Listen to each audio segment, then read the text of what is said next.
Seattle, Washington. Stephanie and I have been working on getting this broadcast going. She is in Houston, Texas, correct? Yes, I am. You're in Houston, Texas. Tell us a little bit about Texas. Yes, so born in Lake Charles, Or Houston, Louisiana. Okay. Yes, we're raised in Houston.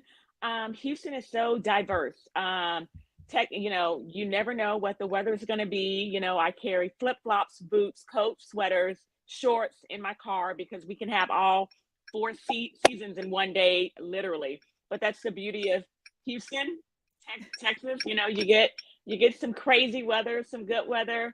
Like I said, a very diverse town. I love it. I love it here. Yeah.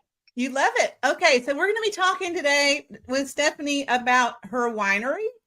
And so we'll just get started and we'll talk about her.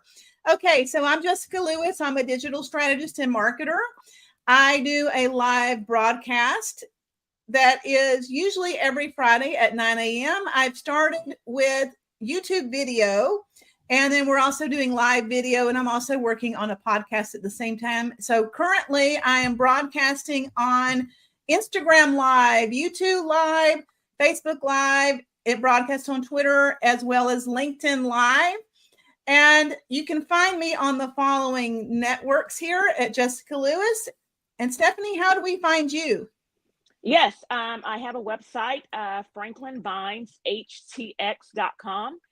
Social media channels, Franklin_Vine Instagram, and Franklin Vines Wine Instagram. Nice. Okay. And Stephanie is the founder, CEO, inventor of Franklin Vines Wine in Houston, Texas, in the United States. And so I'm anxious to hear all about her. So Stephanie, why don't you tell us a little bit about your, how'd you get started in the wine business? Absolutely. So I was always a wine consumer. I was one of those people going around to wine tastings, always wanting to learn more. So I think it was prepping me for where I am today. And 2018, 2019, I knew I wanted to do something different in my career. I was in corporate for years. I thought I was going to retire from corporate America in sales and marketing. And I left corporate, went over to nonprofit. And I did that for about 4 or 5 years. And I just wanted more. And so a friend of mine, she was like, Stephanie, tap into your passion. Well, my passion was food and wine. So I researched food first. And then I started looking into wine. And it was so broad. And I was excited about it. I didn't know exactly what I wanted to do, but that's when I learned that we had a wine school here in Houston. So I started enrolling, I started taking courses. So I was on fire. I'm like, oh my gosh, this is amazing. And I kind of like do it from there after the wine classes. And I started having a vision of jumping into the wine industry. And I knew I wanted to be a winemaker and plant a vineyard of all things. Well, it's funny when you just go with the flow, what happens. But tell us about the wine school. What was going on with the wine school? What kind of classes were you taking? So I started taking WSET 1. I started with 1. I know they were saying, oh, you don't need 1 because you know a little bit about wine, but I didn't think I did. So I started with WSET 1. That was very cool. And WSET 2, a little bit more intense. And learning all about the climates. And I mean, it was a lot. Like, it was a lot of study. And went on to WSET 3, which I have yet to pass. And that's very important for me to say, because a lot of things was going on during that time when I took the class. So I have to test for that in July. But WSET 3 was mind-blowing. A lot of information. But WSET 3 is what brought me to where I am today. I literally had a vision in class and about having my own vineyard. And I knew I was going to call it Franklin Vines. And I knew I wanted to make wine. And that vision came 2 weeks from the exam, sitting in class, sipping on a wine, listening to a lecture in class. So it's intense. And I often wondered, why am I putting myself through this wine school and all of this, the rigorous information and the study time? I literally had no life. And I'm like, oh, I love it. It's the passion. And so, yeah, yeah. I have a wee set too. And I remember when I Mhm. took the test, I took the test and I turned it in. And I remember really, really having no clue if I passed that test. I Like, well, how do you understand. think you did? I have no idea. Right. You just have to let go of it and see. So, okay. So we have the vision. I'm an Mhm. entrepreneur. How did you get going? How did you get started? And I know you did one step at a time and you get Yes. going to move forward. So yes. After the vision, I quickly went over to the Texas Secretary of State and I formed a business, Franklin Vines, because I knew that's what I was going to call the vineyard, the winery. So I actually started a company, didn't know where the money was coming from, where the sources was coming from, but my vision was so strong. I felt it and I knew it would happen. I knew I would run into the right people. I will connect with the right organizations to make it come true.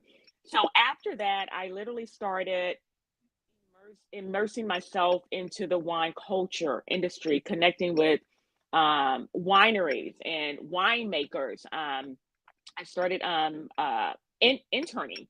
I actually interned. My first internship was in Napa in 2020, and I went up there when they were going through fires.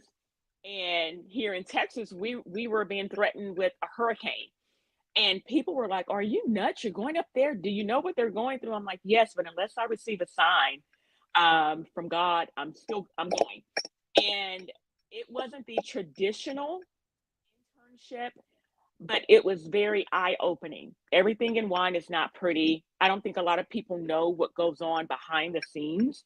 And so literally every winemaker was at the lab, like having their grapes tested for smoke taint.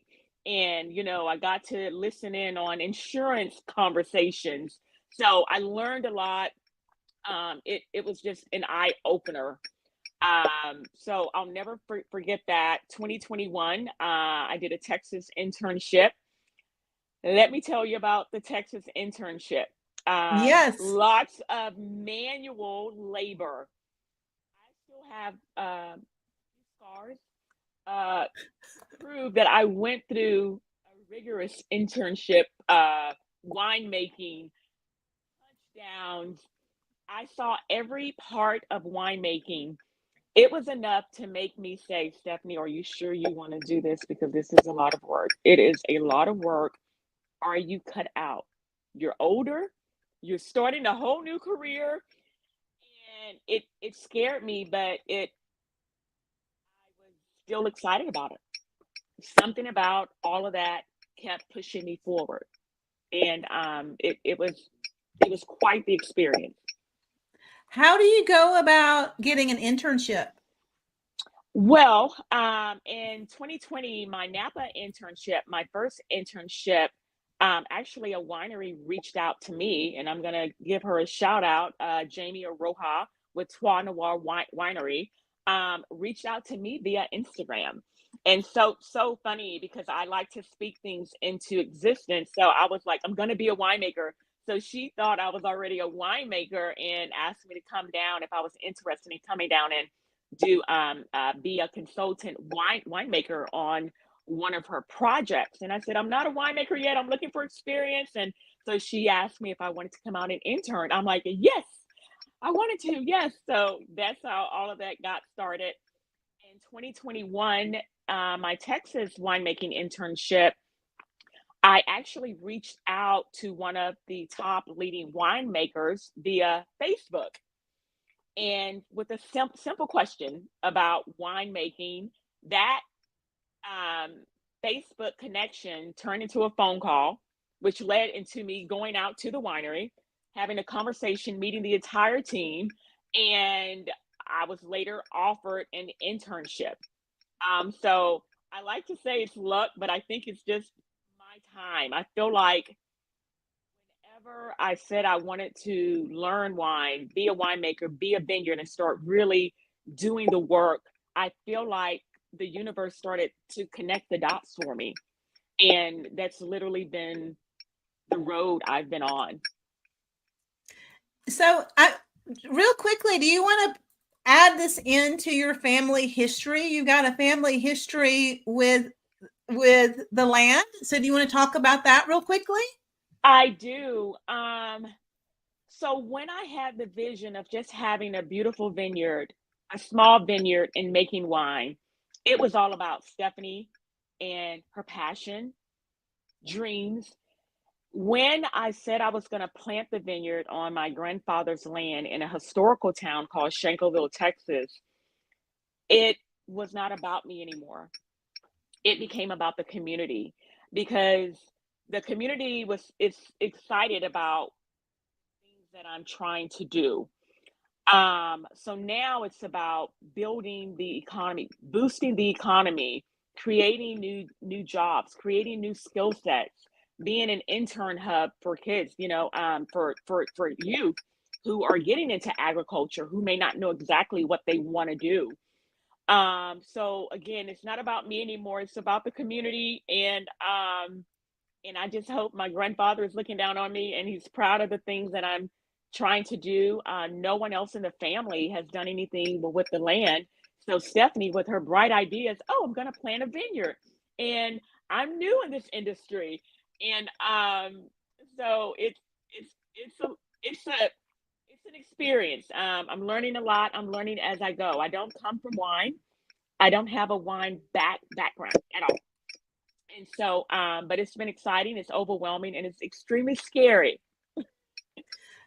Yes. And the biggest thing I would say about entrepreneurship, and I love talking to entrepreneurs, is stepping into that fear, because I do it too. And so we'll talk about that. And one of the things that's interesting, I'm from Montgomery, Alabama, and I was just talking to a woman from England, and they grow up in the culture of wine. And I said, in Montgomery, Alabama, there was no wine. We don't necessarily grow up in the culture. She's been doing wines, a lot of them, they've been doing wine since they were 17, or they worked in a wine store when they were 17. And I think some of the culture in the South is prohibition. Okay. And those kinds of things, and not drinking, or religious beliefs do not always have that in the culture that we're all drinking wine. It was kind of my experience. Is that your experience also? Yes. Okay. So, the culture. Okay. Yes, for sure. I mean, we were not drinking wine at our tables in my family at all. We were not either. It was iced tea. Iced tea, lemonade. Yeah, iced tea, lemonade. Okay, gotcha. Same culture. Okay, as one of the Black-owned wineries in the United States, what challenges have you faced, and how have you overcome them? I am a newbie in the game. I am just now starting to build. So I would love for you to ask me that question 2 or 3 years from now. I will do it again. Yes, but it's a promise. Okay. Yes, for the most part now, my challenges are the learning curves. Learning as I go, trying to understand the industry. A lot of people are rallying around me, trying to help. And so when I go into interviews like these, it's very important for me to say, I didn't get to where I am now alone. Friends, family, strangers, people that I meet at wine events who learn about what I'm trying to do, offer support. And I appreciate that so much. I've struggled along the way to get here. I know many more challenges are coming. So I just hope everyone's still there and rallying me on, and giving me that support that I need. So yeah. So you're talking about all the support from friends and family. How did the financing show up? Well, financing for right now is me. For right now, I've been applying for grants. Okay. I haven't had grants come through with just yet, but as you have to keep pushing, have to keep applying, and I feel strongly that it will come through. So I know eventually, loans are going to come into play. I'm getting advice from the small big business with U of H, with their department. They have been a wealth of knowledge, with the business plans, and friends have been helping me build performas and everything. So it takes a village for sure. It Oh, takes a village. okay, good. Yeah. Okay. What is your winemaking philosophy, and how do you feel that it sets Franklin Wines apart? Well, with the latter question, how will Franklin Vines set apart from other brands? Well, I feel like when people taste my wine, learn the history, they're going to feel the love, they're going to taste the love, they're going to taste the hard work, um, and they're going to be exciting and intrigued to know more. If you take away the history of my family's land, if you take away the story, my philosophy is making quality wine, making great wine. Um, it's not about wine just to make money from. I want people to enjoy every sip. I want them to appreciate um, the quality of the wine. As you know, Texas wine have not always received a great reputation. Now, Texas is number 5 on the wine producing charts, and so we are focused on what grows well here in Texas, and I think that that's what put us back on the horizon. What does grow well in Texas? Well, funny you ask. Several varieties, and so it's so funny that people, they are clueless, like when it comes to wine in Texas, because it's not a region that you think of. Tempranillo, Tannat, which is what I'm launching, Albarino, all of those warm climate regions that you think of, Cabernet Sauvignon, Blanc du Bois. There are so many different varietals that you would be amazed. Alicante Boucher, all of those varieties grow extremely well and can stand up to the Texas heat. Okay, I wondered because the Texas has such a hot climate and such a what's the right word? Humidity. So I was Yes. kind of wondering about that. Okay, could you? I'm gonna, I'm a natural conversationalist. So do you want to talk a little bit about how do you showcase the wine? How do you market it right now? So I was told by one of my mentors, they told me that I've been pretty genius. I've been talking about wine and my vineyard before I even got to the point to where I am. Every event that I would host, I would introduce myself as a future winemaker, a future great grower. And somebody responded to one of my posts on Facebook, and they said, I remember when I met you 2 or 3 years ago, and you were hosting a wine tasting, and you said, I'm going to plant a vineyard and I'm going to make wine. And she told me to see you actually living your dream, seeing it actually play out has been amazing. And it's been inspiring for her to go after her dreams. And of course, because I'm such a crybaby, I was like in tears reading it. And I've had big dreams before. I've had several things that I've wanted to do that was less involved, less intense than what I'm doing now. And I shied away from it. It was something about this that just stuck to me. It was in my heart to do it. And I'm doing it. And so to market it, I have been talking about it, and now it's here. I have a waiting list on wine that I haven't even bottled yet. A lot of that came from some exposure that I received on a Good Morning America interview back in August. And since then people have like literally from all over have been like reaching out, wanting to support and wanting to help and wanting to know, but when is the vineyard coming? When is your wine coming?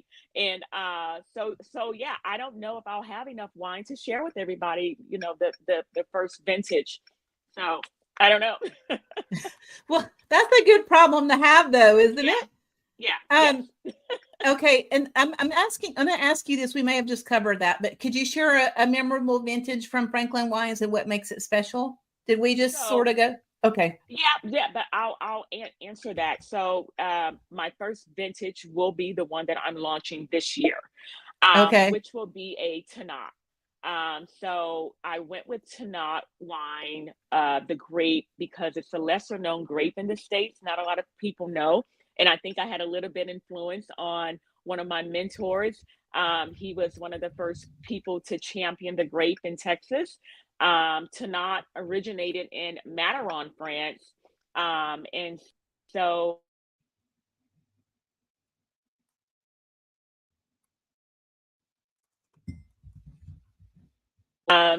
so here we are today. Yes, those of us that follow our guidance, it's not always fun, is it? Not at all. Not at all. So let's just step right out there. Okay. What are some of the sustainable? Okay, let me skip to the next one. Well, I'll do this one. How do you integrate educational programs into your winery's operations, and what impact has it had on the community? You touched on that a little bit. So what are your plans with that? So my plans with that is I do want to have a community hub, and I want that to be a learning facility to teach about out of the box careers in wine and agriculture. And I also want to form a scholarship for any woman of color entering viticulture, enology, wine, agriculture, any aspect of wine.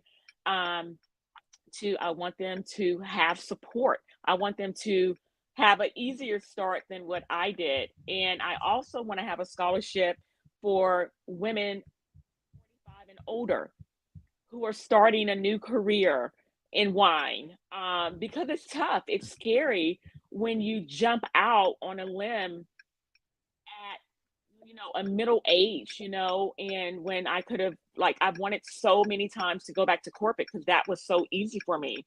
That's what I know. That's what I was good at. And over here, I don't know what the unknown is. I don't know. All I know is I believe in myself. I believe in my dreams. But yeah, I want to implement all of those educational components. Where I am right now, and is a little bit of, I have, my guidance is the corporate world is helping someone else to pursue their dream, and I wanted to pursue my own dream. Love that. Yes. Yes. Someone else is having a great time while I'm working away in the corporate world. I'd rather work away on my own thing, but we're here. Yes. Got it. Okay. So what are some of the sustainable practices you're using in the vineyard and the winery? So because I'm new, I get to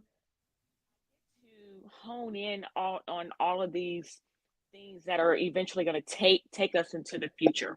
So I really want to use, organic. I want to use like non-chemical pesticides. I want to reduce water consumption. Maybe I'll move away from using glass and use kegs and aluminum, things that are environmental friendly. I know a lot of wineries are wanting to move into that area of using less glass, but don't know how it's going to be received. For me, because I'm brand new and starting out, I do want to implement a lot of those sustainable practices. And that's really nice too. And so, in what ways do you hope to inspire other women to dream big in the wine industry, or just in general to dream big? I hope they hear my story or read about my story. It will encourage them to be bold, to dream big, and to go after their dreams. I hope that they're inspired. Um, I feel like there's a lot of people that want to see you win, but if you don't believe in yourself, if you don't believe that it's going to happen, it's not going to happen. So if I didn't feel so strongly, I don't think I would be doing this. It's a lot of work. I shed a lot of tears. I'm sure more are going to come. And then you have to dust yourself off and get back up and figure it out, because challenges is, it's a part of life. So, yeah. I agree. So let me ask, so wine in the past has been a male dominated industry. How do you think that women are charging forward in this industry? I think we are roles in the wine industry, as you said, that have been led by men. And more of us are doing it. We are stepping out there and we aren't afraid. We are getting the training. We are speaking out more. And we are rallying together, because, as you know, we are definitely stronger together. And so that support, helping those that come behind them. And yeah, so I think that we are going to be the face of wine with women. We're going to be leading a lot of the wineries. So yeah. I've had a lot of women contact me. So I started a Women in Wine series on YouTube because I've had a lot of women, particularly in Europe, or even younger women that didn't feel like they had a voice.